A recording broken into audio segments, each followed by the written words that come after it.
아, 많은 분들이 아마 감기 걸려서 못 오신 것 같아요. 오늘 아마 우리 교회 2부 예배 역사상 제일 적게 나온 것 같아요. 여러분들이 감기 때문에 고생하신다는 이야기 들었습니다. 건강 이해하시기를 부탁드립니다. 독일의 동화 작가인 그림이라고 하는 형제입니다. 그림이라고 하는 형제 동화 작가가 있습니다. 이분들이 쓴 그 동화책 중에 오래된 얘기죠. 독일에서 내려오는 민담을 동화로 만든 개구리 왕자라고 하는 그런 동화책이 있습니다. 여러분들도 잘 아시는 내용이죠. 어떤 왕자가 마법사의 저주를 받아서 아주 흉물스러운 개구리가 되었고, 공주의 입맞춤으로 다시금 사람이 되고 이 왕자의 신분을 회복해서 입맞춤해준 공주와 행복하게 살았다, 그런 내용입니다. 그런데 이 개구리 왕자의 이야기를 새롭게 쓴 개구리 왕자 이야기라는 그런 동화도 나왔는 것 혹시 알고 계신가요? 이런 내용입니다. 옛날 어떤 나라에 아름다운 공주를 사랑하는 그런 왕자가 있었습니다. 그런데 이 왕자가 공주를 얼마나 사랑하는지 그야말로 귀하고 소중하게 여기니까 옆에서 이것을 지켜보던 이 마녀가 시기가 났어요. 그래서 이 왕자를 개구리로 그렇게 만들어 버립니다. 어느 날 이 왕자는 자기가 사랑하는 공주를 보지 못해서 너무너무 속상해하다가 어떻게 해가지고 밤에 간신히 이 공주의 방에 들어가게 됩니다. 그리고 공주의 침상 위에 올라가서 공주를 이렇게 물끄러미 바라보고 있는데, 공주가 잠자다 말고 깼어요. 깨서 자기의 침상 위에 아주 흉물스러운 개구리가 올라와 있는 것을 보고 너무너무 놀라서 도망가고 맙니다.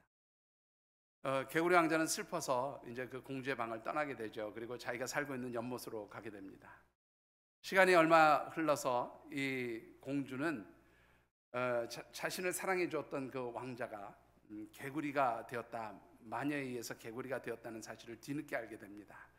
그리고 자기의 침상에 그 밤에 찾아왔던 개구리가 바로 자기를 사랑해 주었던 그 왕자였다는 것을 알게 되고, 이 공주는 이제 그 개구리가 된 왕자를 찾기 위해서 먼저 마녀를 찾아갑니다. 그리고는 어떻게 하면 내가 그 개구리가 된 왕자와 함께 할 수 있냐고 그 비법을 알려달라고 막 이게 이제 요청을 합니다. 그러니까 이제 여러 우여곡절 끝에 이제 결국은 이제 그 개구리 왕자가 만났을 때 함께 할 수 있는 그 비법을 알려줘요. 이제 공주가 개구리가 된 왕자를 찾아다닙니다. 이 연못 저 연못 찾아다니다가 드디어 한 연못에서 개구리가 된 왕자를 만나게 되죠. 그리고는 마녀가 알려준 대로 그 개구리 왕자에게 입을 맞춥니다. 자, 그 다음에 이제 이야기가 어떻게 됐을까요? 이 왕자가 사람으로 다시 변해서 공주하고 결혼해서 행복하게 살게 되는 게 아니라, 이 공주가 입 맞추는 순간 공주도 개구리로 변해서 그래서 연못 속으로 들어가서 함께 행복하게 살았다, 이런 내용입니다. 여러분들, 이 새롭게 쓴 개구리 왕자의 이야기 무엇을 우리에게 말해주는 거라고 그렇게 생각하십니까? 진정한 사랑이란 상대가 나에게 맞춰주기를 바라는 것이 아니라 내가 사랑하는 사람의 삶의 자리로 내려가서 내가 그를 위해서 나를 맞추어주고 또 내가 양보하고 희생함으로써 그 사랑하는 사람에게 일치되게 해주는 것, 그것이야말로 진정한 사랑의 모습이 아닐까 그렇게 생각해 보고요. 바로 이 모습은 우리 예수님의 모습이기도 하다라는 생각을 해보게 됩니다. 주님께서 이 땅에 오신 이 성탄의 절기에 우리가 함께 묵상하는 말씀의 주제, 우리 같이 한번 읽어보실까요? 제가 오늘 떼겠습니다. 성탄, 임미엘의 은총을 누리는 절기입니다. 한번 더 읽어보시죠. 성탄, 임미엘의 절기를 누리는 은총을 누리는 절기입니다. 네, 우리 목사님도 갑자기 당황하셨나요? 자, 여러분들, 임마누엘이라는 말은 하나님이 우리와 함께 하시는 거지요. 이 성탄의 절기는 임마누엘, 하나님이 우리와 함께 하심을 누리는 그런 절기입니다. 그런데 하나님이 우리와 함께 하심을 누리는 그 임마누엘의 절기, 이 성탄의 절기에 좀 더 중요한 것이 있다면 그것은 바로 임미엘의 은총을 누리는 것이라 그렇게 생각해 봅니다. 임마누엘의 은총이 우리 모두와 함께 하시는 하나님의 은혜를 받는 것이라면, 이 임미엘의 은총은 뭐예요? 나와 함께 하시는 하나님의 은총을 누리는 것입니다. 여러분들, 우리 모두에게 하나님이 함께 하시는 것 정말로 중요하지요. 정말로 귀합니다. 정말로 감사할 일이죠. 그런데 우리 모두와 함께 하시는 하나님께서 만일 나와 함께 하시지 않는다면 이것은 참으로 슬프고 비극적인 일이 되어질 것이라 생각을 해봅니다. 누가 뭐라고 해도 우리와 함께 하시는 그 하나님께서 곧 나와도 내 삶의 자리에도 하나님이 함께 해주시는 그런 은총이 있을 때에 정말로 우리의 삶이 하나님께서 인정하시는 축복의 삶이 되는 것 아닐까 생각을 해보게 됩니다. 자, 그러면 우리는 어떻게 임멜의 은총을 누릴 수 있을까? 그런 관점에서 우리 하나님 말씀을 묵상하고 있습니다. 지난주에 이어서 두 번째로 말씀드리고 싶은 것은 특별히 임멜의 은총, 즉 나와 함께 하시는 그 주님의 은총을 누릴 수 있는 사람은 바로 주님의 마음을 품고 살아가는 사람들이다 하는 것을 말씀드리고 싶습니다. 오늘 우리에게 주신 이 하나님의 말씀은 특별히 여러분들도 잘 아시는 대로 사도 바울이 로마의 옥중에서 빌립보 교회 성도들에게 쓴 편지 가운데 한 부분입니다. 오늘 이 말씀을 보면 우리가 임멜의 은총을 누리기 위해서 어떤 마음을 품고 살아가야 하는가를 아주 잘 보여주고 있습니다.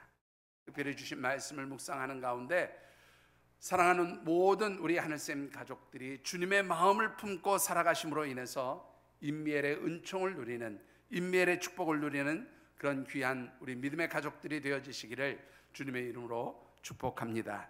자, 오늘 주신 말씀을 통해서 먼저 묵상해 보고 싶은 것은 하나님께서 우리에게 임마누엘 또는 임멜의 은총을 주시기 위해서 하신 일이 무엇인가 하는 것입니다. 그것은 하나님이시며 하나님 아들이신 독생자 예수 그리스도께서 인간의 몸을 입고 이 땅에 오셔서 사람이 되셨다 하는 것입니다. 본문 6절과 7절의 말씀을 같이 한번 받들어 읽어보겠습니다. 6절과 7절입니다. 그는 근본 하나님의 본체시나 하나님과 동등됨을 취할 것으로 여기지 아니하시고 오히려 자기를 비워 종의 형체를 가지사 사람들과 같이 되셨고. 자, 오늘 이 말씀 중에 먼저 6절의 말씀을 보면 예수님께서는 하나님과 본체이신 분이었다 그렇게 말씀하고 있어요. 이 본체라고 하는 말은 헬라어로 모르페라고 하는 단어를 씁니다. 이 모르페라는 말은 무슨 뜻인가 하면 그 본질이 똑같다 그런 말이에요. 즉 하나님과 본체시라고 하는 이 말은 예수님께서 곧 하나님과 동일하신 분이시며 하나님 자신입니다 라는 뜻이에요. 자, 그런데 이 하나님이시며 하나님 자신이 되신 예수님, 그리고 하나님의 아들이 되신 그 예수님께서 여러분들 오늘 이 6절의 말씀을 보면 어떻게 하셨어요? 하나님과 동등됨을 취할 것으로 여기지 아니하셨다. 하나님과 동등될 것을 예수님이 포기하셨다는 말이에요. 여러분들 이 취하다라는 말은요 하르파그몬이라고 하는 단어를 쓰는데 이 말은 뭐냐면 아주 꼭 붙들었다는 말이에요. 그러니까 예수님께서 하나님과 동등된 자리에 앉기 위해서 동등된 그 하나님의 그 위치를 누리기 위해서 예수님이 그것을 꼭 붙잡고 포기하지 않고 그렇게 하신 것이 아니라 다 어떻게 내려놓고 포기하셨다는 겁니다. 그래서 예수님은 하나님과 동일한 분이시지만 하나님의 자리에 앉아서 하나님과 동일한 권리와 동일한 능력과 동일한 힘을 행사하실 수 있는 그 모든 권리를 다 포기하시고 어떻게 해요? 이 땅에 인간의 몸을 입고 낮아지셔서 사람으로 오셨다라는 것입니다. 그리고 그 사람으로 오신 예수님은 무엇을 가졌어요? 종의 형체를 가졌다.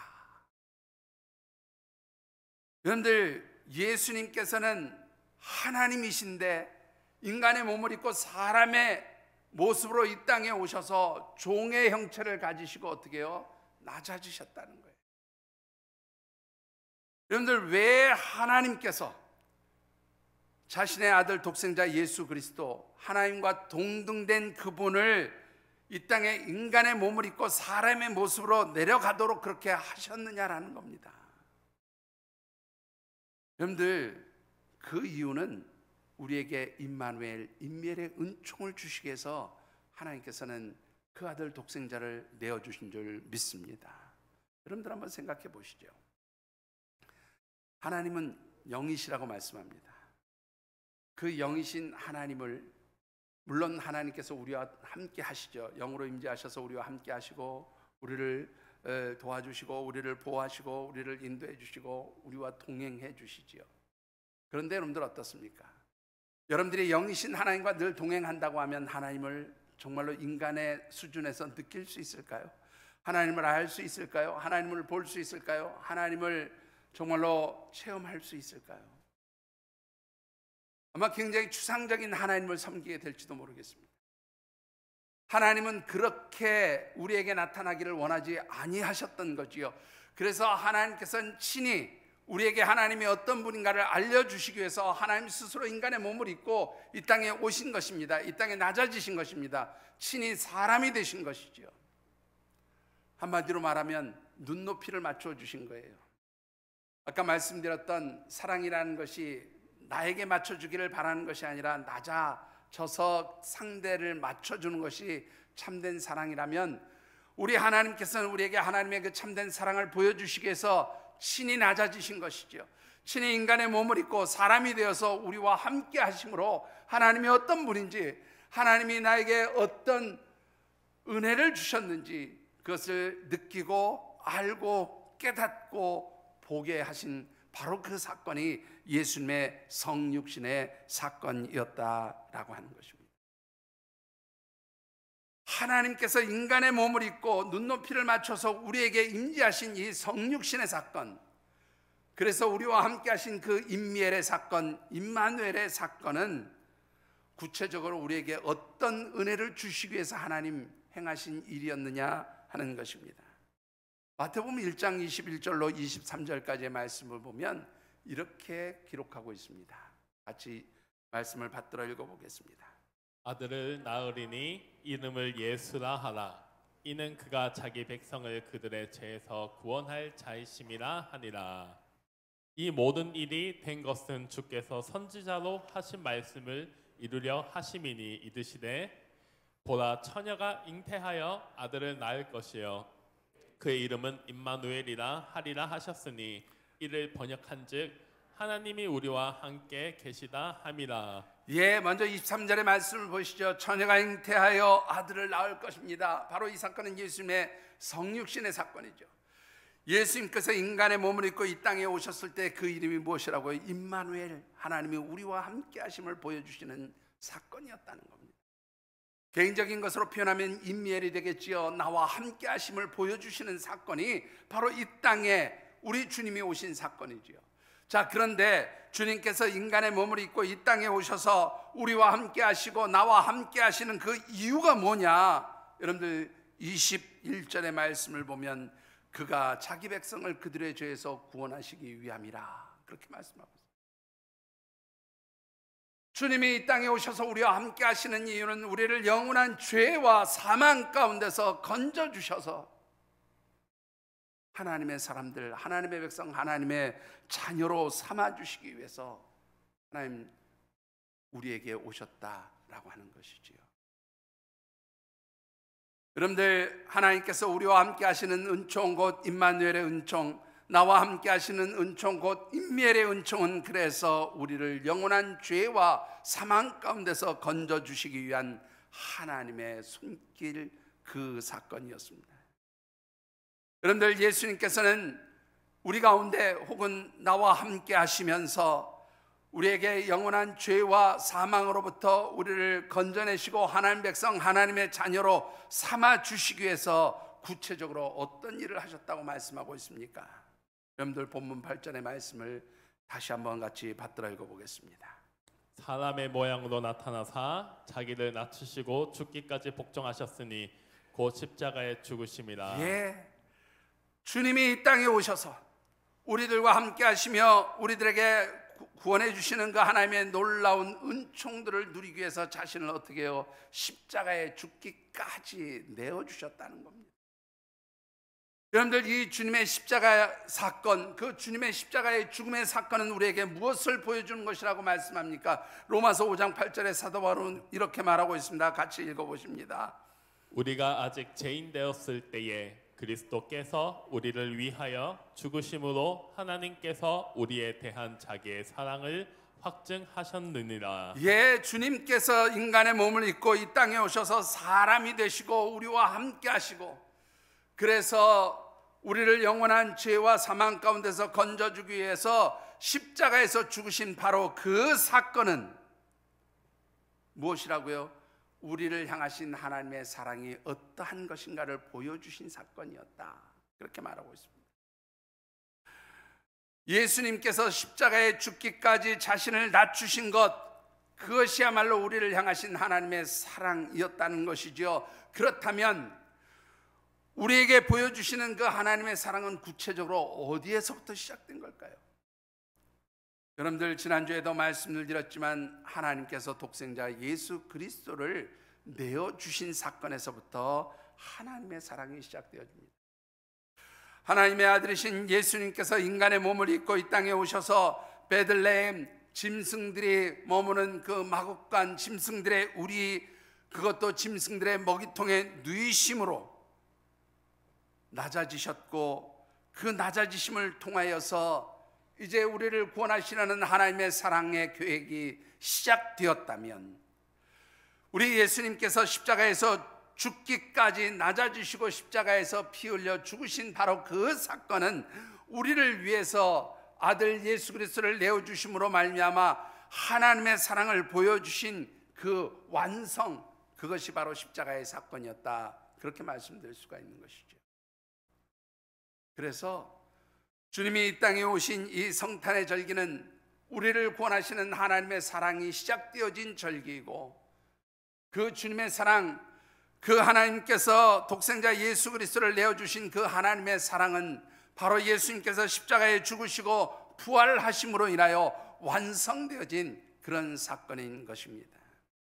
그래서 여러분들, 우리가 분명하게 기억해야 할 것은, 여러분들, 성탄절의 이 은혜는 바로 부활의 예수님의 고난과 부활과 분리시킬 수 없는 사건이에요. 하나의 사건이다, 그렇게 말씀드렸습니다. 여러분들, 정말로 우리 주님께서 이 땅에 오셔서 인간의 몸을 입고 사람이 되시고, 그래서 십자가에 죽으심으로 우리를 영원한 죄와 사망 가운데서 건져주신 그 은혜, 바로 임멜의 은총, 임마누엘의 은총을 여러분들이 감사하며 살아가시게 되기를 주님의 이름으로 축원합니다. 자, 그렇다면 우리를 영원한 죄와 사망 가운데서 건져주시기 위해서 우리와 함께 하시며 우리의 모든 죄를 짊어주신 그 임멜의 은총, 임마누엘의 은총을 누리기 위해서 우리는 어떻게 해야 할까요? 무엇을 하면서 살아가야 할까라는 것입니다. 본문 빌립보서 2장 5절의 말씀을 같이 받들어 읽어보겠습니다. 너희 안에 이 마음을 품으라. 곧 그리스도 예수의 마음이니. 예, 너희 안에 누구의 마음을 품으라고요?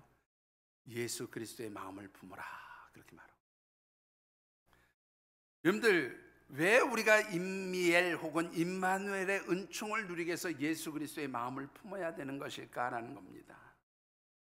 여러분들, 이 마음을 품는다는 것은 다른 말로 표현하면 예수님의 마음과 하나가 되는 거예요. 예수님의 마음을 닮아가는 거예요. 예수님의 마음을 배우는 거예요. 예수님의 마음과 내 마음이 하나가 되는 거예요. 그래서 이것은 다른 말로 표현하면 예수님의 뜻과 내 뜻이 하나가 되는 거예요. 창세기에 보면 여러분들, 에녹이 무드셀라를 낳은 후에 하나님과 동행하였다, 그렇게 말씀하고 있어요. 하나님과 그 삶을 공유했다는 말입니다. 하나님과 함께 삶을 나누었다는 거예요. 하나님과 함께 그 삶을 누렸다는 겁니다. 그런데 이 동행했다는 말의 의미가 뭐냐면 뜻을 같이 했다는 뜻이기도 해요. 그러니까 우리가 주님과 함께 하기 위해서는, 주님과 동행하는 삶을 살기 위해서는, 임멜의 은총, 임마누엘의 은총을 누리기 위해서는 우리의 마음이 주님의 마음, 우리의 뜻이 주님의 뜻과 일치되어져야 하는 것이죠. 여러분들, 주님의 마음은 어떤 마음입니까? 마태복음 11장 29절에 주님의 마음에 대해서 주님이 친히 말씀하신 것이 있어요. 같이 읽어보시지요. 나는 마음이 온유하고 겸손하니 나의 멍에를 메고 내게 배우라. 우리 예수님의 마음은 어떤 마음이에요? 온유하고 겸손한 마음이라 그렇게 말씀합니다. 여러분들, 우리가 하나님의 백성, 하나님의 자녀로서 우리 주님과 함께하는 임마누엘의 은총, 임마누엘의 은총을 누리기 위해서는 우리 주님의 마음과 우리의 마음, 주님의 뜻과 우리의 뜻이 일치해야 되지요. 그래서 주님은 내게 와서 배우라고, 나는 마음이 온유하고 겸손하니 너희들 내게 와서 배우라고 말씀합니다. 곧 이 말을 바꿔서 말하면 주님의 마음을 품으라는 거예요. 주님의 뜻과 같이 살아가는 겁니다.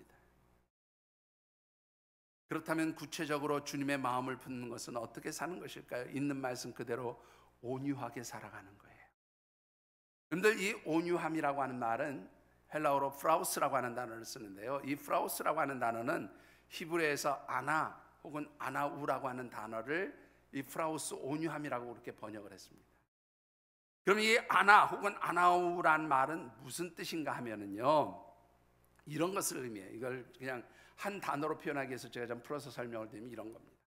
내가 어떤 고난의 자리에 있어요. 힘든 자리에 있어요. 혹은 또 나를 대적하고 괴롭히는 원수가 있어요. 그러면 여러분들 어떻습니까? 이 고난의 자리를 벗어나기 위해서 내가 막 몸부림치죠.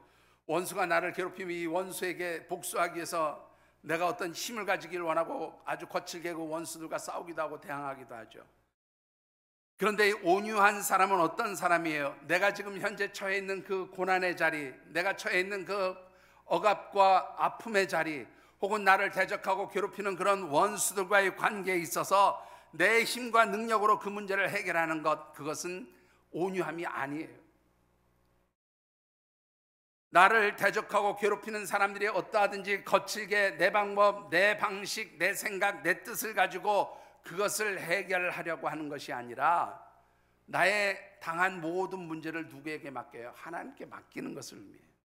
그게 히브리어에서 아나 혹은 아나우, 그리고 그것이 신약성경에는 온유함이라고 그렇게 번역을 한 겁니다.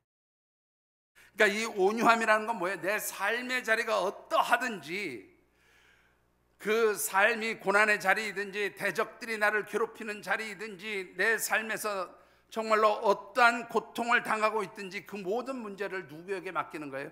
하나님께 맡기는 거예요.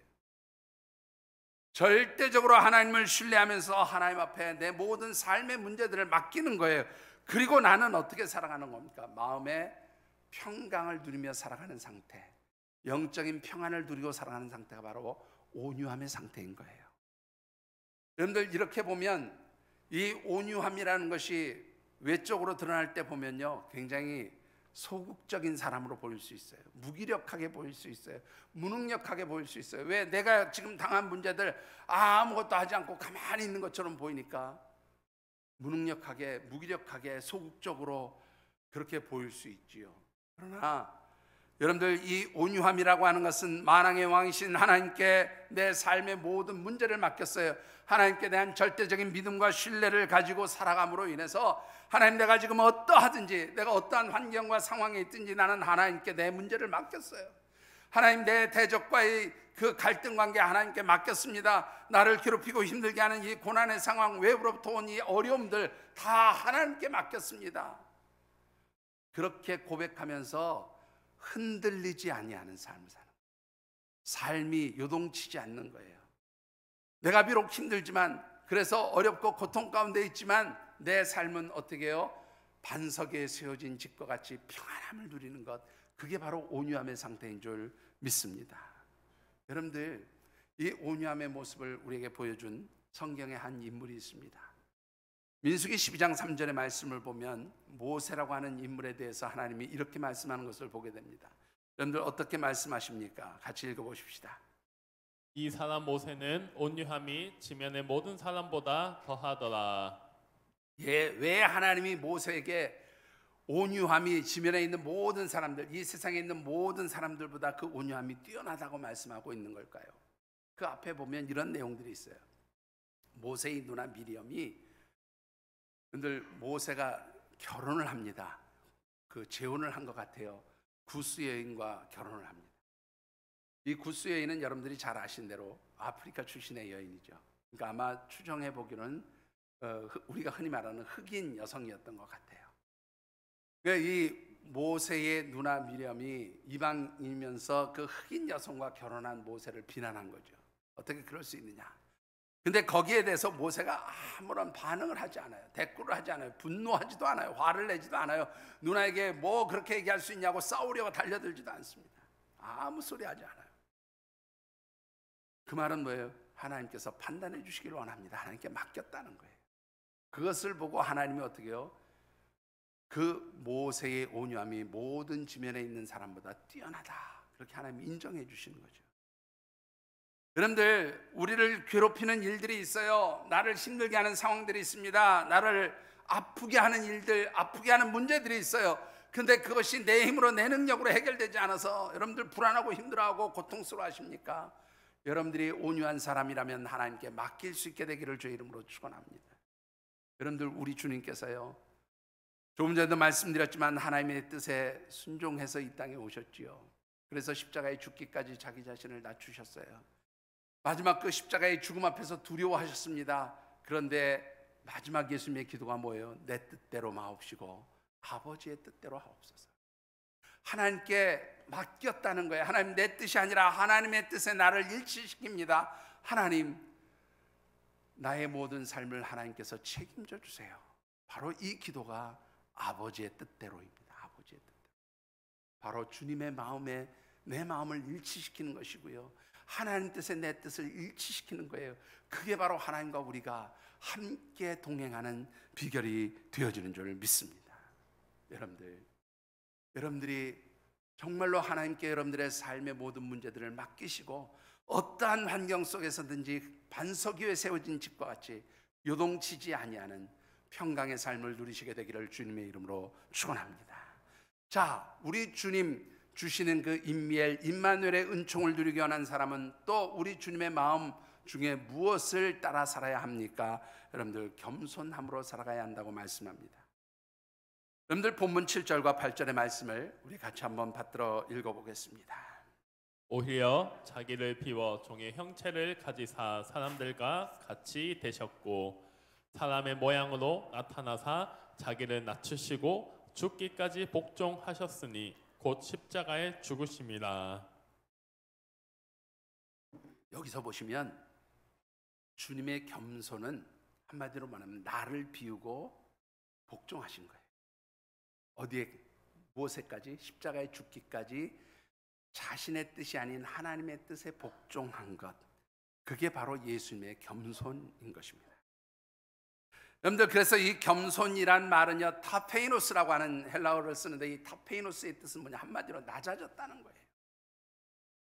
겸손이라고 하는 것은 하나님 앞에 낮아지는 것입니다. 겸손이라고 하는 것은 내 뜻, 내 주관, 내 의지, 내 생각을 하나님 앞에 주장하는 게 아니라 하나님의 뜻과 하나님의 섭리와 하나님의 계획 가운데 나를 복종시키는 거예요. 그게 바로 겸손한 자의 모습인 거죠. 여러분들, 예수님은 스스로 나는 마음이 온유하고 겸손하다 말씀하신 것처럼 예수님의 일평생이 낮아짐의 삶이었다, 겸손의 삶이었다, 그렇게 말씀을 드릴 수가 있어요. 여러분들, 한 주경학자는 예수님께서 그 생애를 통해서 7번 낮아지셨다고 말씀합니다. 여러분들 잘 한번 헤아려 보세요. 첫 번째 낮아지심, 하나님과 동등한 영광의 자리에서 종의 자리로 낮아지셨죠.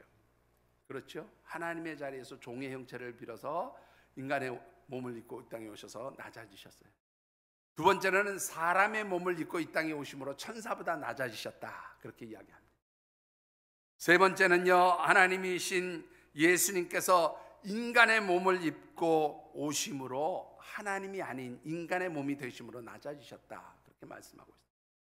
네 번째는 왕이신 하나님께서 왕궁이 아닌, 정말로 편안한 요람이 아닌 그러한 마국간 구유, 짐승들의 먹이통까지 낮아지신 것, 그것이 바로 우리 주님의 낮아지심이었다라고 말합니다. 마지막 다섯 번째는 어떤 낮아짐입니까? 죄가 없으신 의인 예수님께서 흉악한 죄인을 처형하는 십자가 형틀에서 죽으심으로 죄인 되어진 것, 그것이 바로 우리 주님의 낮아지심이었다. 여섯 번째로는 영생의 생명을 가지신 그런 예수님께서 죽으심으로 인간의 마지막 자리, 가장 낮은 자리인 무덤에까지 내려가신 것, 그것이 바로 예수님의 여섯 번째 낮아짐이었다. 그리고 마지막으로 죽은 자들이 영원히 머무는 음부의 세계까지 내려가심으로 주님은 낮아지셨다. 그렇게 주경학자들은 말합니다. 우리 주님의 생애 전체가 낮아짐의 생애였다는 거예요. 여러분들, 사랑하는 우리 하늘샘 가족들, 모든 성도들이 우리 주님의 낮아지심, 이 겸손을 배울 수 있게 되기를 주님의 이름으로 축원합니다. 여러분들, 주님처럼 낮아진다는 것이 무엇을 의미합니까? 여러분들 7절과 8절의 말씀을 다시 한번 같이 받들어 읽어보겠습니다. 오히려 자기를 비워 종의 형체를 가지사 사람들과 같이 되셨고 사람의 모양으로 나타나사 자기를 낮추시고 죽기까지 복종하셨으니 곧 십자가의 죽으심이라. 예, 한마디로 말하면 나를 비우는 거예요. 그리고 하나님 말씀 앞에 복종하는 겁니다. 그게 바로 우리 예수님처럼 살아가는 거예요. 나를 비운다는 건 무엇입니까? 내 생각, 내 뜻, 내 의지, 내 판단, 내 모든 계획들을 다 내려놓는 거예요. 누구 앞에? 하나님 앞에 내려놓는 거예요.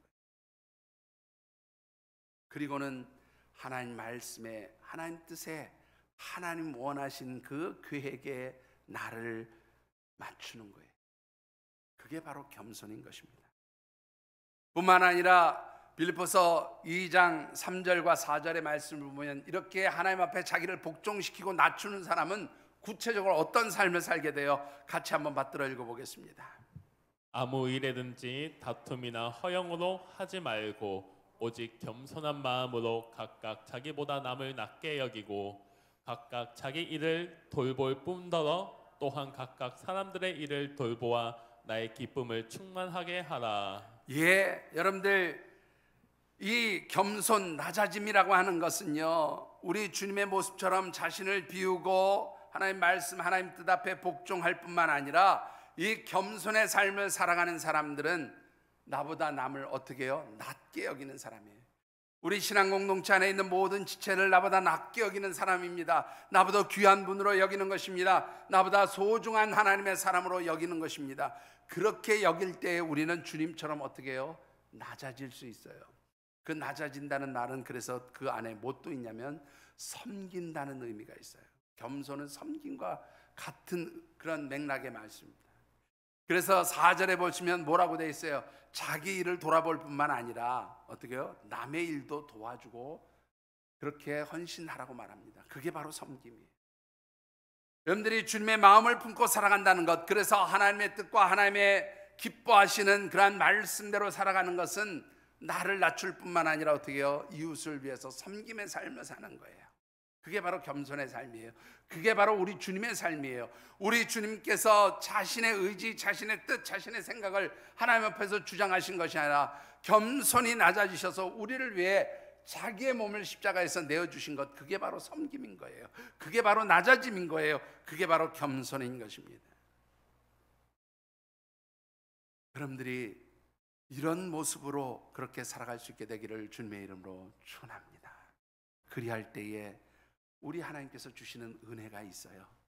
그런데 어떤 은혜가 있습니까? 빌립보서 2장 9절에서 11절, 그리고 베드로전서 5장 6절의 말씀을 같이 한번 받들어 읽어보시지요.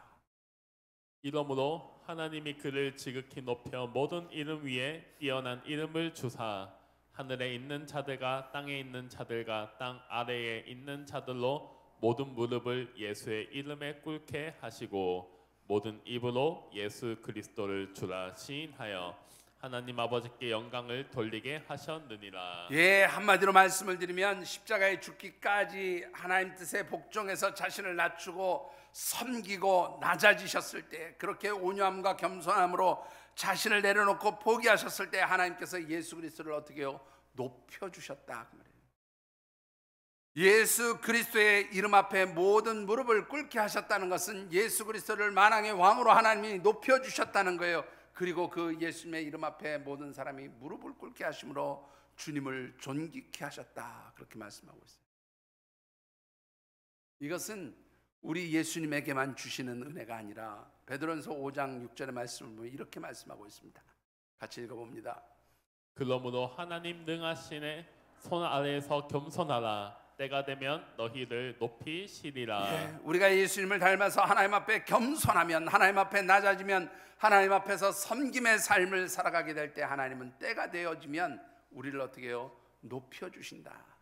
하나님 우리를 세워주시는 거예요. 하나님 존귀케 해주시는 거예요. 하나님 우리를 아름답게 세워주시는 줄 믿습니다. 뿐만 아니라 또 온유한 자들에게는 이런 축복도 주십니다. 마태복음 5장 5절의 말씀도 같이 받들어 읽어보겠습니다. 온유한 자는 복이 있나니 그들이 땅을 기업으로 받을 것이며. 자, 온유한 자는 땅을 기업으로 받는다. 이 땅에서 부동산 부자 된다는 얘기가 아니고요. 이 땅을 기업으로 받는다는 원문의 뜻은 뭐냐면 하나님 나라, 하나님의 천국의 유업, 천국의 기업을 받는다, 그런 의미라고 생각하시는 게 더 원문에 가까운 뜻이라고 생각이 돼요. 하나님 나라의 기업을 받는 사람은 어떤 사람이 하나님의 자녀예요. 하나님의 인정을 받고 하나님의 택한 백성 된 사람들이 하나님 나라를 기업으로 받아요. 바로 온유한 자들이 하나님 나라의 백성, 하나님 나라의 기업을 받는 진정한 하나님의 사람들이 되어진다고 말씀하고 있습니다. 여러분들이 온유하고 겸손하게 살아갈 때 하나님께서는 우리에게 하나님의 자녀로서 천국의 유업을 누리는, 그런 천국의 기업을 누리는 축복과 함께 우리를 높여주시는, 그래서 우리 주님 다시 오실 그때에 우리 주님 보좌 옆에 앉아 온 세상을 심판하는 그러한 하나님의 사람들이 되게 하시는 줄 믿습니다. 말씀을 맺습니다. 예전에 양계장을 경영하시던 집사님 한 분께 들은 이야기가 있습니다. 여러분들 혹시 닭들을 환우한다는 얘기 들어보셨어요? 다 도시에서만 사시고 그런 거 안 해보셨으니까 잘 모르시죠? 환우한다. 닭을 환우한다 그래요. 환우한다. 무슨 뜻인지 알겠어요? 제가 지금 한자는 잊어버려서 기억이 안 나는데요. 이 환우한다는 말은 뭐냐면 대략 1년, 그러니까 알을 낳기 시작한 지 한 1년 정도 된 암탉들을요 다 비우게 하는 거래요. 뭘 비우냐면 아예 열흘 동안 먹이를 안 준대요.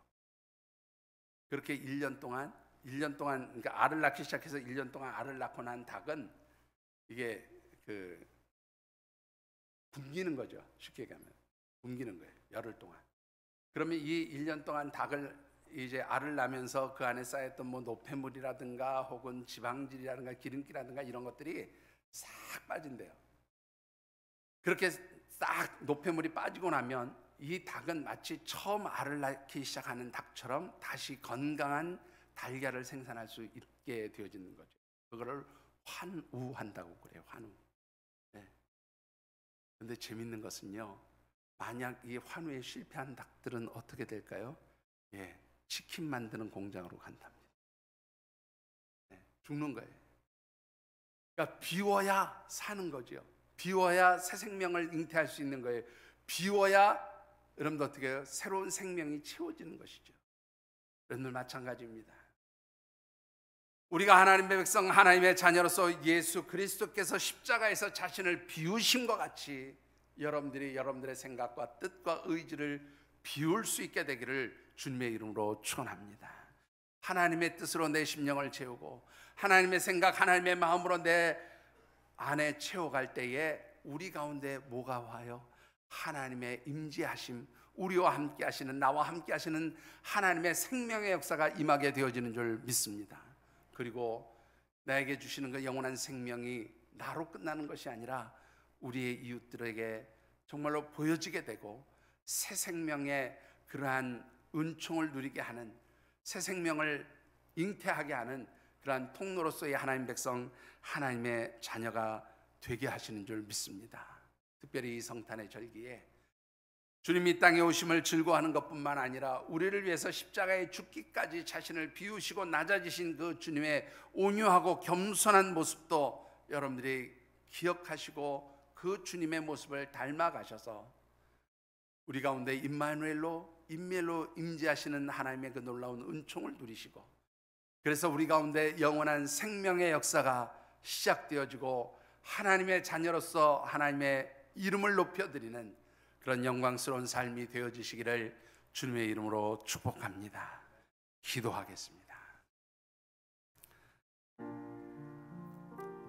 주신 언약의 말씀 붙들고 각자 결단하며 기도하는 시간 같습니다. 하나님, 우리 주님 이 땅에 오신 것이 단순히 우리를 즐겁게 하고 기쁘게 하는 사건이 아니라 우리에게 정말로 하나님의 사랑이 무엇인지를 보여주시기 위해서 인간의 몸을 입고 이 땅에 오신 우리 주님의 낮아지심과 겸손, 그 사랑의 시작이었음을 깨닫게 하시니 감사드립니다. 하나님, 이 성탄의 절기에 저희들이 주님의 마음을 배우게 하시고 주님의 마음과 주님의 뜻에 나를 일치시킬 수 있는 그러한 마음이 오냐고 겸손한 자들 되게 하여 주시옵소서. 우리의 삶을 하나님께 맡길 수 있게 하시고 우리의 삶을 하나님께 내어드리고 맡기며 주님 뜻에, 하나님 뜻에 나를 복종시킬 때에 하나님 주시는 새 생명의 은총이 넘치며 하나님 우리를 위하여 높여주시는 은혜가 저희들의 삶을 복되게 하시는 역사로 나타나게 하여 주시옵소서. 각자 느끼고 깨달은 대로 결단하며 기도하는 시간 같습니다. 사랑의 아버지 하나님, 하나님,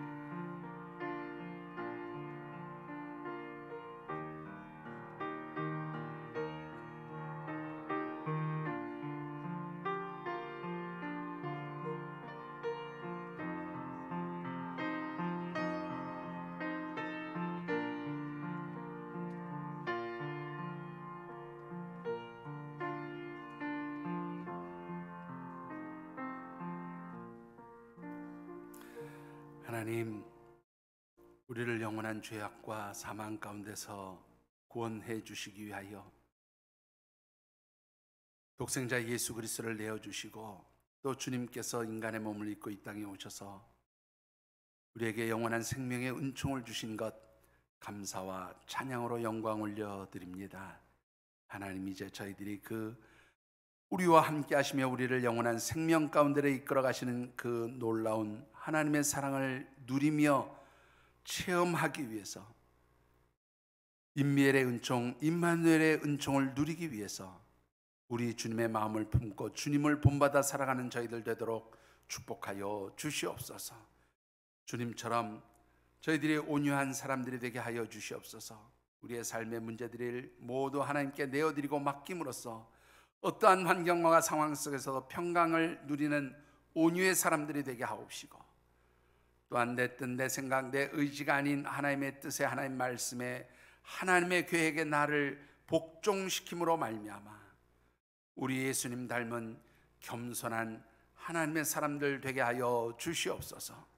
그래서 참으로 저희들의 삶이 하나님이 주시는 은혜로 풍성해지게 하시고 저희들의 삶이 하나님 주시는 그 놀라운 손길로 인하여 높아지게 하시며 하나님께 영광 올려드리는 삶이 될 수 있도록 축복하여 주시옵소서. 하나님 도우시며 함께 하시기를 간절히 소원하오며 예수님 이름으로 축복하며 기도드리옵나이다. 아멘.